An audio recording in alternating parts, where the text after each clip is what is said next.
Kumusta kayo guys? Balita. So, grocery lang ako konti.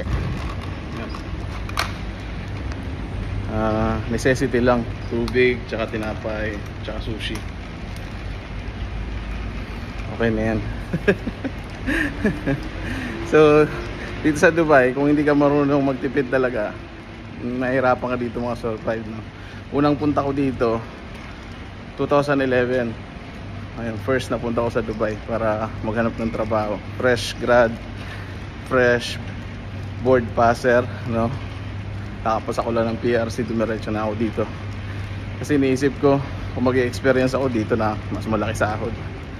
Kaya dito naranasan ko talaga na kung hindi ka marunong magtipid, hindi ka makakasurvive dito.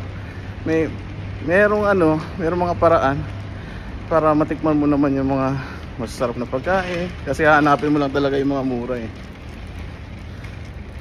Yeah. Maganda dito kasi maluwag yung parking.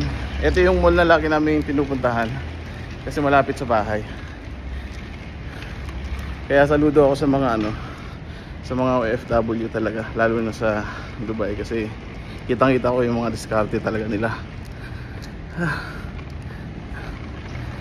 Dito na pala ako.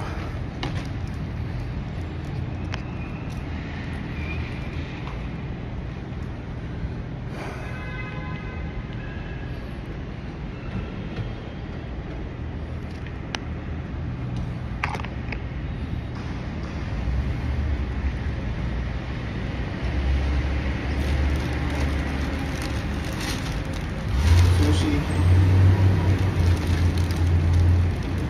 tsaka tinapay, tapos tubig lang.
Etong trolley, kailangan ibalik lang to sa ayan.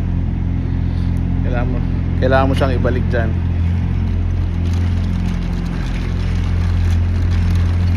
Tapos pag binalik mo siya diyan, merong ka ring makukuhang piso. Hindi, joke lang. Dati meron, ngayon wala na.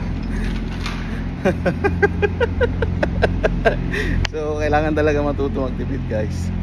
Bye. God bless.